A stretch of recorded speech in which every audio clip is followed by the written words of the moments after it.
Hello guys, আমি অনুশ্রী চলে এসেছি আমাদের 2025-এর ইউরোপ ট্যুরের 4th ডে কিছু ভিডিও নিয়ে। তো আমরা ইউরোপা পার্ক এন্ট্রি করেছি। আগের ভিডিও যারা দেখেছো তারা দেখেছো আমরা অলরেডি ইউরোপা পার্ক চলে এসেছি। এখানে অনেকগুলো দেশ রয়েছে, তোমাদেরকে আগেই আমি বলেছি সেটা।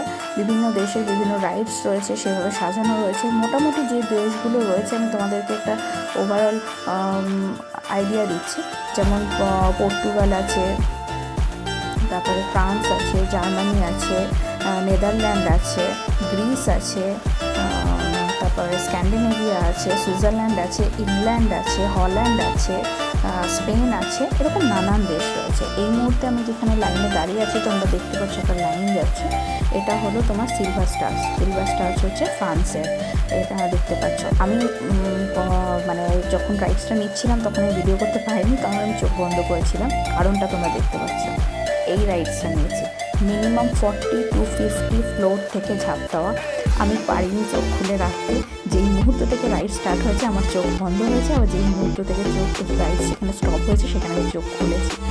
মানে হরিবল এক্সপিরিয়েন্স। এবং আমাদের যেহেতু এটাতে অবভিয়াসলি বেবি অ্যালাউড না, তাই হাজব্যান্ড বেবিকে ধরেছিল, আমি রাইডস নিয়েছি, আবার আমি বেবিকে ধরেছি, হাজব্যান্ড রাইডস করেছে। মানে এটা করার পর, এটা যেহেতু আমাদের ফার্স্ট, যখন আমরা ইউরোপা পার্কে ঢুকেছি ফার্স্ট রাইডটাই এটা যেহেতু নিয়েছি, মানে পুরো কী যে হচ্ছিল, মানে সব থেকে ভয়ঙ্করটা আমরা প্রথমেই চেপে নিয়েছি। এটা হলো ব্যাপার। তোমরা দেখতে থাকো যে আমি একটু যেখানে স্টার্ট হয়েছে সেখানে ভিডিওটা নিয়েছি। ওই যে সাইডে দেখছো কতগুলো র্যাক মতো, ওখানে সব ব্যাগ রাখা। দেখো অলরেডি রাইড স্টার্ট হয়ে গেছে। আমি আর পারিনি ভিডিওগ্রাফি তুলতে। আচ্ছা, আমরা এবার এগিয়ে আসছি। দেখো ডান দিকে কিছু হোয়াইট বিল্ডিং দেখা যাচ্ছে, এটা আমরা গ্রিসে এন্ট্রি করছি। সব কথা আমি এক্স্যাক্টলি দেশ তোমাদের বলছি না, কিন্তু ওভারঅল বিভিন্ন দেশে আমরা হাঁটতে ঘুরছিলাম এবং রাইডস নিচ্ছিলাম। তার মধ্যে বেশ কিছু তোমার রাইডস রয়েছে জলের ওপরে, ম্যাক্সিমামগুলোই না সে ওপর মানে খুব উঁচু থেকে মানে রাইডসগুলো জলের মধ্যে পড়ে, অথবা ধরো জলের মধ্যে না পড়লেও এমনি যেরকম সিলভার স্টারটা ছিল তার সিলভারটা তো সব থেকে উঁচু, তার থেকে নিচু রয়েছে। দেখো এটা রাস্তাঘাটটা পুরো গ্রিসের মতো, পুরো হোয়াইট বিল্ডিং আপ ডাউন রয়েছে। তো তোমার ব্যাপারটা কী হচ্ছিলো, অত উঁচু থেকে ঝাঁপ মারতে গিয়ে না একটুখানি শরীরে একটু অসুবিধা হয়। তো আমরা ওই রাইডসগুলো 2-3টে নেওয়ার পর আর নিতে পারিনি। তো ডেফিনেটলি আমাদের আরেকবার যাওয়ার প্ল্যান আছে, কারণ তোমাদেরকে আগেও বলেছি এত বড় পার্ক যে একদিনে ঘোরা পসিবলই নয়। তো আমাদের এখনও আইসল্যান্ড কিছু জিনিস বাকি আছে, যেটা আমরা আরেকবার যাব এবং সেখানে ঘুরে আসবো। বেবিদেরও কিছু রাইডস রয়েছে যেটা শুধুমাত্র বেবিদের জন্য অ্যালাউড। তো আমার বাচ্চাকেও আমি সেগুলো চাপিয়েছি, তোমরা ধীরে ধীরে দেখতে থাকো। এই যে এখানে দেখতে পাচ্ছ কিছু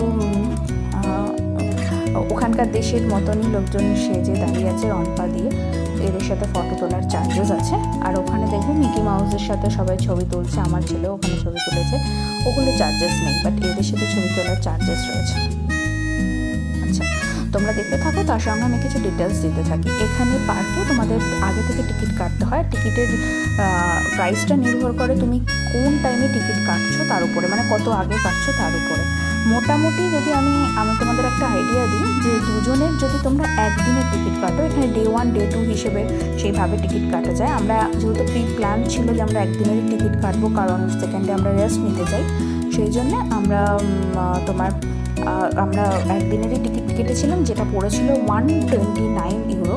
129 ইউরো মানে ধরে নাও এখন যা কারেন্ট রেট চলছে 103-104 টাকা মতো, 1 ইউরো ইকুয়াল টু, তো ওই 13,000 টাকা এরকম সামথিং কিছু পড়ছে। তো দুজনের টিকিট একদিনের পড়বে, দুদিনের নিলে আর একটু বেশি পড়বে হয়তো সেটা। আর কিন্তু একটু আগে থেকে কাটলে ডেফিনেটলি টিকিট একটু তো সস্তা পড়ে। আমি তো তোমাদেরকে মাস্ট রেকমেন্ড করেছি যে যারা জার্মানি যাবে তো অবশ্যই ইউরোপা পার্ক যাবে। এই দেখো আমরা এই রাইডটা এবার নেবো। ওপর থেকে দেখতে পাচ্ছ, আমি বাইরে থেকে রাইডটার ভিডিও করার চেষ্টা করেছি, কারণ আমি যখন চেপেছি তখন আমার ভিডিও করার সাহস ছিল না, আমি খুব ভয় পেয়ে গেছিলাম। এটা কিন্তু তোমার সুইজারল্যান্ডের একটা রাইড রয়েছে, কাঠের রাইডটা। এটাও ওপর থেকে ওরকম পড়ার মতো, but different experience. Definitely silver স্টার্সের মতো অত উঁচু তো নয়, আর সিলভার স্টার্স কাঠের তো নয়, এটা কাঠের, তো এক্সপিরিয়েন্সটাও ডেফিনেটলি আলাদা। দেখতে থাকো। তার সঙ্গে আমি তোমাদেরকে ইনফরমেশান দেবো যে তোমরা যারা যেতে চাও, যদি তোমাদের ইনকোয়ারি থাকে আমাকে মেসেজ ড্রপ করতে পারো, আমি সেখানে রিপ্লাই দেবো। বাট আমার কাছে ইনফরমেশান হচ্ছে সকাল সকাল যাওয়াই ভালো, কারণ যেহেতু 5টা-6টার মধ্যে ক্লোজ হয়ে যায়। আর আমরা না গিয়ে সিলভার স্টারে গেছিলাম বলে প্রচণ্ড লাইন পেয়েছিলাম ওটাতে, কারণ ওখানে সবচেয়ে বেশি ভিড় হয়। তো দেখলাম বেলা যত গড়ালো তত কিন্তু সিলভার স্টারে কমে গেল। এটার পর আমরা কিছু খাওয়া দাওয়া করে নিয়েছিলাম, যেটা ভিডিও ফুটেজ আমি নিইনি because I am not comfortable with this. আচ্ছা, এখানে বেবিদের নিয়ে আমার ছেলে গাড়ি চালাতে ভীষণ ভালোবাসে, এবং এটা রাইডটা নেওয়ার পর আমাকে আবার লাইনে দাঁড়িয়ে সেকেন্ড টাইম গাড়ি ওকে চালাতে হয়েছিল। এটা তোমাকে নিজেকে ড্রাইভ করতে হবে। এটা আরেক দেশের রাইড, ওটা এক দেশের রাইড, এটা আরেক দেশের রাইড। এটা তোমাকে গাড়িটা নিজেকেই ড্রাইভ করতে হবে, যেরকমভাবে নর্মালি গাড়ি ড্রাইভ করা যায়, তো সেইভাবে তোমাকে গাড়িটা চালাতে হবে। এখানে লাইন করা আছে, লাইন দিয়ে, কিন্তু আমার এটা পার্সোনালি ফিল হয়েছে যখন আমি গাড়িটা চালাচ্ছিলাম যে এরকম নয় যে লাইন দিয়ে গাড়িটা অটোমেটিক যাচ্ছে, তুমি যেরকম ড্রাইভ করছো সেরকমই যাচ্ছে আগে কিছু করে। হ্যাঁ, ডেফিনেটলি ভীষণ কিছু অ্যাক্সিডেন্টাল কিছু ঘটবে না যে তুমি একদম সাইডে চলে যাবে, সেরকম নয়, কিন্তু মোটামুটি একটু এদিক ওদিক হয়। আচ্ছা, এটা হচ্ছে পাইরেটস অফ এভারিয়া। এটাতে তুমি এটা ভীষণ অদ্ভুত রকমের সুন্দর, তোমরা দেখতে থাকো। ওইগুলো একরকম, এটা একরকম। আচ্ছা, এইটা না একটা ভিলেজ টাইপের একটা দেশে, এখানে বিভিন্ন ভিলেজ লাইফটা কেমন হয় দেখো। এখানে মুরগি রাখা রয়েছে, এখানে কিছু গরু রাখা রয়েছে, ওখানকার ভিলেজ লাইফটা কেমন হয় সেটা এখানে তুলে ধরেছে কিছু পাপেটের মাধ্যমে, আর কিছু তোমার ডেকোরেট করে সেভাবে তুলে ধরেছে। এখানে পামকিন প্রচুর দেখা যায়, পামকিনগুলো ফলস পামকিন দেখা যায়। আমার ছেলে এগুলো নিয়ে প্রচণ্ড মজা পেয়েছে, খুব খেলেছে। এটা এক রকমের ফুল গাছ, যেটাও একদম তছনছ করে রেখে দিয়েছে। তো এখানে পুরো পামকিন দিয়ে ভীষণ সাজানো, স্পেশালি হ্যালোইন আর কদিন পরই ছিল, তো ওরা অলরেডি সাজাতে শুরু করে দিয়েছিল হ্যালোইনের জন্য।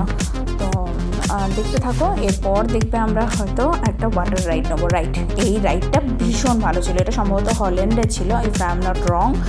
ভীষণ ভালো ছিল এই রাইডটা, আমরা খুব এনজয় করেছি এই রাইডটাতে। এটা তো সেম, বাচ্চা তো অ্যালাউড নয়, তো একজন করেই আমরা রাইড নিয়েছি, ফলে না আমাদের টাইমটা অনেক বেশি লেগেছে, কারণ একজন যাচ্ছে একজন দাঁড়াচ্ছে, তো টাইমটা অনেক বেশি লেগেছে।